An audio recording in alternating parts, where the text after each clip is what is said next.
है तुझको देर के बाद, आज का दिन गुजर ना जाए कहीं।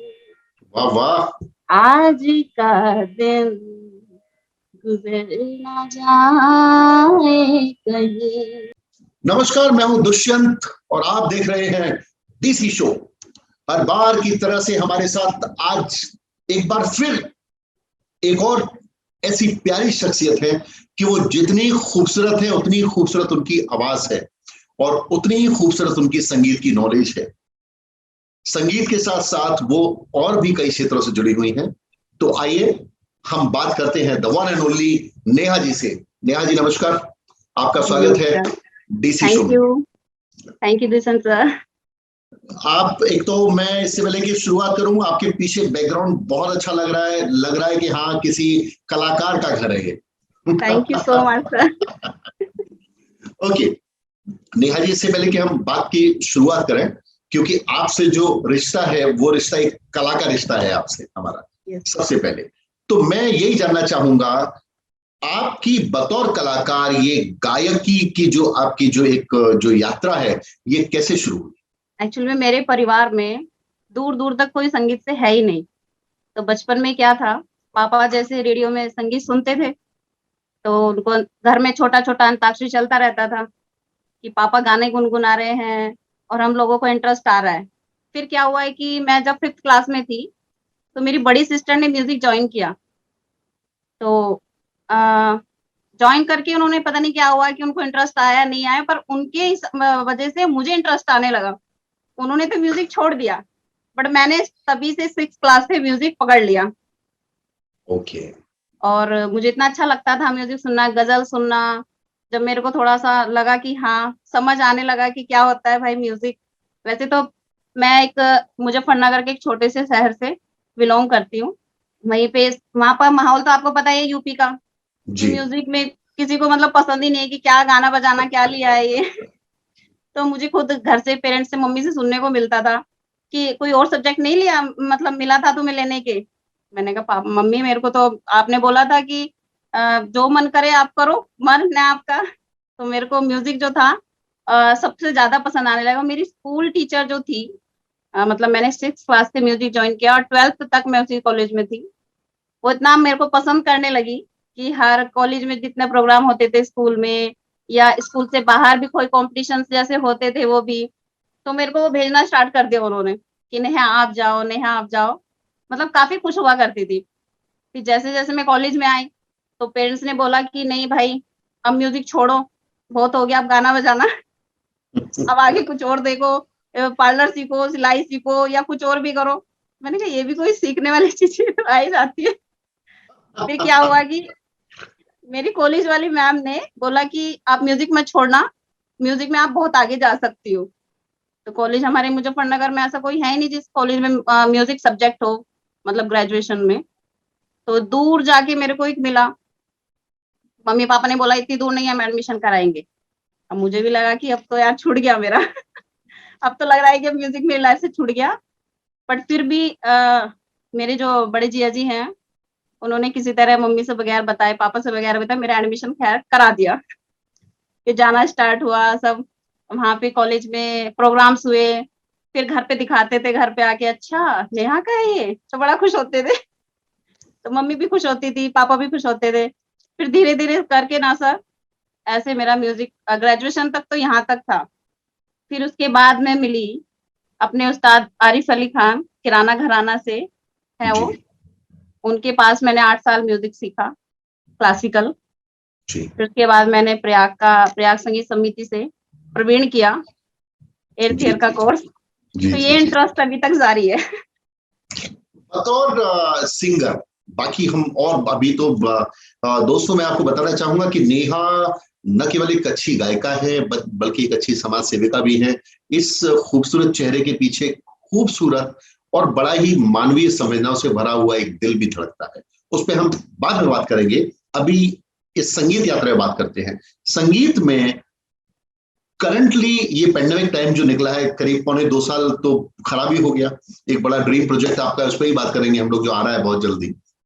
लेकिन in between till today too ये जो पेंडेमिक टाइम है, इसको इंक्लूड अगर करें, तो इसमें आपकी संगीत का जो आपका रियाज, आपकी जो संगीत यात्रा या कोई ऐसी अचीवमेंट आप शेयर करना चाहेंगे हमारे साथ? इन 2 सालों में मेरा भी एमपीए चल रहा है sir, presently Allahabad university Nehru Gram से। तो मेरा 3rd सेमेस्टर चल रहा है, तो रियाज तो चलता रहता है मेरा। बट अभी प्रेजेंटली जैसे आपने की बताया कि अभी कुछ आने वाला है, जी। तो आपसे मैं मिली थी, आपसे मिलके मुझे इतना खुशी हुई कि आपने मुझे एक छोटा सा। नहीं, मैं उसी पे आता हूँ। एक सिंगर का ना, हम लोगों ने भी बहुत बहुत छोटी सी जगह से बिलोंग करते हैं, पारिवारिक पृष्ठभूमि बहुत। आपका एज अ प्लेबैक सिंगर, आपसे जो पहली मुलाकात हुई वो हम लोग दलेर मेहंदी में आप थे, आप जिस संस्था से जुड़ी हैं उससे जुड़े कई पदाधिकारी थे, और इंद्राणी भट्टाचार्य जी मेरी छोटी सिस्टर की तरह से एक भजन आपने गाया, बहुत खूबसूरत गाया। और वो भजन जो आने वाली फिल्म मेरी शतरंज जो रिलीज हो रही है, उस फिल्म में उस भजन को रखा है हम लोगों ने। आपका वो लम्हे का, आपका वो मोमेंट, बिकॉज मैंने what I find as an director, because मैं उस गाने में I am not involving myself as an music composer, but मैंने जो फाइंड किया कि जब कोई सिंगर को अचानक से एक अच्छा प्रोजेक्ट में आते हैं और इतने दलेर मेहंदी काइंड ऑफ, तो एक बड़ा ना एक अंदर, बट आपने बड़े कॉन्फिडेंस से आप आए गा के, और हम लोग बैठे, देन फिर हम लोग चले गए। तो मुझे बड़ा एक सहज और सरल वातावरण में आपने, तो आपके अंदर का जो एक आर्टिस्ट का वाव मोमेंट जो होता है, वो कैसे आपने मेंटेन करके, and how you feel that time?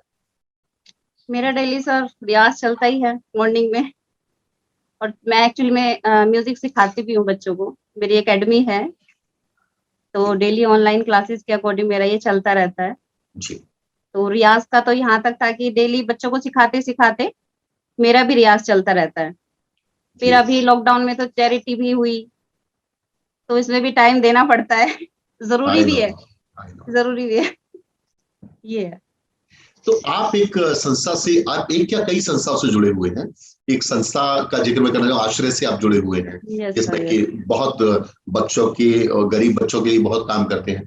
तो ये एक गायिका, एक एजुकेशनिस्ट, ये अचानक से फिर आपका झुकाव ये सोशल सर्विस की तरफ से भी कैसे हो गया? और आप how you manage your entire day between of family, study, music and social service? तो ये कैसे इसका शुरुआत हुई और कैसे मैनेज करते हो आप? इसका श्रेय तो मेरे हस्बैंड को जाता है सर। उन्होंने मुझे इतना मतलब सपोर्ट किया है, क्योंकि वो खुद भी एक थिएटर आर्टिस्ट हैं। तो मैंने भी नहीं सोचा था ओह जब मेरी वाओ। मैरिज हुई ओके। कि मेरी मैरिज जब हुई, मैंने भी नहीं सोचा था कि मुझे जो मेरा लाइफ पार्टनर मिलेगा वो मेरा इस चीज में सपोर्ट करेगा। तो मेरे को एक मतलब बोलते हैं ना कि गोल्डन चांस मिल गया शादी के बाद। जैसे आपने बोला ना कि मैं बहुत सारी संस्थाओं से जुड़ी हूँ, मेरी खुद भी एक संस्था है। तो मैंने जैसे कि हम दूसरों को प्रोत्साहन करते हैं, तो बीच बीच में नुक्कड़ नाटक वगैरह होते हैं मेरे हस्बैंड के थ्रू, उसमें मैं म्यूजिक का काम करती हूँ, म्यूजिक मैं देती हूँ। और संस्था से जुड़े हुए इतने गरीब बच्चे हैं, तो मतलब उनकी उनको मेरी गायकी बहुत अच्छी लगती है। मैं जैसे जाती हूँ हर महीने या साल में या कभी भी जाती हूँ, तो उनको पता होता है कि नेहा मैम आ रही हैं, तो कुछ अच्छा सुनने को मिलेगा। साथ साथ में उनको भी करवाती हूँ। फिर बच्चों को मैनेज करना, घर मैनेज करना, ये सब हो जाता है सर, टेंशन फ्री हो जाता है। और चैरिटी तो ऐसा है ना सर कि चैरिटी तो माइंड जो है रिलैक्स करती है। दिन भर की भाग दौड़ होके थोड़ा म्यूजिक भी कर लेते हैं, थोड़ा चैरिटी भी कर लेते हैं, तो उससे जो मन की शांति होती है ना, वो उसका कुछ कहना ही नहीं है, कुछ लफ्ज नहीं है उसके। द वे यू टॉक, आप बड़े इनोसेंट वे में अपनी बात रख देते हैं सामने। मैं I am desperately wants to know, आपके बचपन की कोई ऐसी मेमोरी हो, स्वीट मेमोरी, जो आपको गुदगुदाती हो, आपकी सहेलियों के साथ, आपके दोस्तों के साथ, आपके परिवार के साथ, जो आप शेयर करना चाहें हमारे साथ? मेरे परिवार में सर मेरी जो सबसे बड़ी सिस्टर है, मतलब सेकंड नंबर की, उनको मेरे सिंगिंग में एक ही सॉन्ग हमेशा पसंद आता है और वो हमेशा रोने लग जाती है। मेरी फैमिली में क्या होता है, एक बार का मतलब बात है कि हम लोग सब इकट्ठा हो रखे थे घर पे, तो मम्मी को तो म्यूजिक इतना नहीं पसंद था, पर पापा सुनते थे तो मेरी आवाज सुनते रहते थे वो। तो एक बार हुआ कि नेहा तुम कुछ ऐसा सुनाओ कि हम सब इमोशनल हो जाएं। अब हुआ क्या, इमोशनल वाला तो कोई गाना नहीं होता, सबको खुश करने के लिए होता है। एब्सोल्युटली। तो मैंने गाना गाया फूलों का तारों का। सबका कहना है रे, यस जी यस जी यस। जी। हरे तो राम उसमें हरे क्या हुआ कृष्णा कि फिल्म का सॉन्ग है। हाँ जी हाँ जी हाँ जी, जी जी। उसको सुन के क्या हुआ दीदी कि मतलब हंसी तो नहीं आई, पर हंसी के पीछे आंसू मतलब फेस पे हंसी है उनके, पर आंसू बह रहे हैं। मेरे को समझ ही नहीं आया कि ये क्या हो रहा है। मुझे खुशी भी हो रही है और दुख भी हो रहा है कि दीदी सॉरी, आई एम सॉरी कि मैंने आपको रुलाया। तो मतलब वो मुझे आज भी लम्हा याद है कि मैं उसको नहीं भूल पाती हूँ, और मेरी फैमिली में हमेशा सब खुश भी होते हैं उस लम्हा को याद करके, मतलब बहुत खुश होते हैं। मैं चाहूंगा नेहा कि आपका, ये तो एक सिंगर के बहुत सारे गाने होते हैं फेवरेट, उन्हें अच्छे लगते हैं गाने में, और अल्टीमेटली अपना गाना बहुत अच्छा लगता है गायक को, अपनी वॉइस और उसमें वो वेरिएशंस, और हर दिन उसे पॉलिशिंग के लम्हे ढूंढते रहते हैं। बट फिर भी आपका कोई ऐसा फेवरेट गाना जो आप सुना सको हमें 2 लाइनों में? जी जी जी, मेरे को नूरजहां जी की सिंगिंग बहुत पसंद है, जी और अक्सर मैं उनकी गजलें गाती रहती हूँ। जी तो उनकी एक गजल है नियत शौक, जी। बहुत अच्छी गजल है, तो मैं उसी की 2 लाइनें सुनाऊंगी आपको। इरशाद। नियत शौक भर ना जाए कहीं, नियत शौक भर ना जाए कहीं, तू भी दिल से उतर ना जाए कहीं, नियत शौक भर ना जाए कहीं। आज देखा है तुझको देर के बाद, आज देखा है तुझको देर के बाद, आज का दिन गुजर ना जाए कहीं, वाह वाह। आज का दिन गुजर ना जाए कहीं, मेरे दिल से उतर ना जाए कहीं, नियत शौक भर ना जाए कहीं। वाह वाह वाह। Thank you. आप लगता नहीं कि एक्चुअली पेंडेमिक में सारे जो आर्टिस्ट हैं हमारे दोस्त लोग ना बड़े फ्रस्ट्रेटेड हो गए सब लोग। दे आर, यू नो, एक कंटिन्यू काम करता रहे आदमी, फिर उसे बैठना बहुत अजीब लगता है। बट आप, जी जी आपका जी जी। रियाज, आपकी जो एक्टिविटीज हैं, आपने अपने आप को व्यस्त रखा, ये बहुत ही खूबसूरत बात है। आपको बतौर सिंगर, आपका आइडियल सिंगर कौन है? सबका आइडियल सिंगर बॉलीवुड में जाओ तो लता दीदी है ही। लता जी हैं। और किस मेल सिंगर को आप पसंद करते हैं सबसे ज्यादा?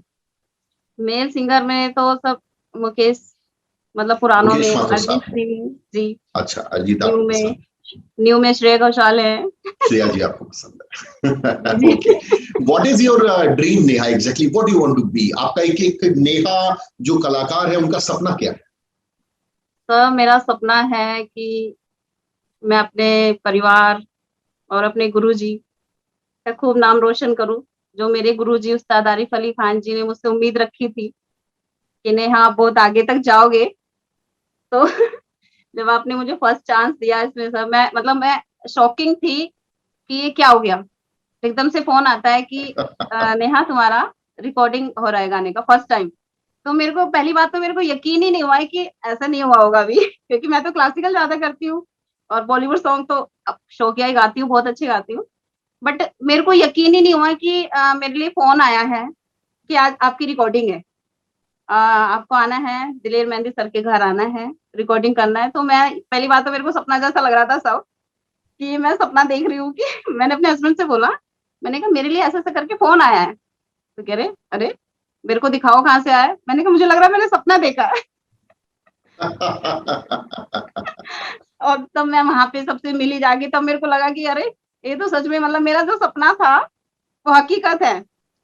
तो मेरा तो आगे जाने का यही है सिंगिंग में कि मैं खूब नाम रोशन करूँ नहीं, अपने यू डिजर्व मोर। पेरेंट्स का। आप बहुत अच्छा गाते हैं और सबसे बढ़िया तो आप दिल से गाते हैं नेहा। बतौर आपकी अभी तक जितनी जर्नी है as a mentor, as what you learn from society, आप जो सिंगर्स जो कंटिन्यू प्रयास करते हैं कि उनका एक एस्टेब्लिशमेंट हो, उनको आप क्या सलाह देना चाहोगे? सलाह तो यही है कि खूब मेहनत करो और अपनी गायकी से सामने वालों को ऐसा कर दो कि वो आपको मतलब कभी भूल ना पाए। तो गाइस, ये थी नेहा जी, बहुत ही खूबसूरत गायिका, एक बहुत ही शानदार शख्सियत, जिनका ये मानना है कि आप में टैलेंट है, तो उस टैलेंट का उपयोग करके आप सामने वाले को इतना चमत्कृत कर दो कि वो आपका प्रशंसक हो जाए और आपकी जो यात्रा है, चाहे वो बिजनेस में हो, चाहे वो एजुकेशन में हो, चाहे वो बतौर कलाकार हो, सिंगर हो, एक्टर हो, वो अनवरत आगे चलती चली जाए। अगले हफ्ते मुलाकात होगी एक और शख्सियत से। तब तक के लिए देखते रहिए DC show. And Neha ji, आप हमारे शो पे आए, आपका बहुत बहुत शुक्रिया, और बहुत जल्द ये समय खत्म हो जाएगा तो आपसे मुलाकात होगी हम लोगों की। जी, जी, थैंक जी। You so much. Okay sir, thank you so much. आपका भी बहुत-बहुत थैंक यू।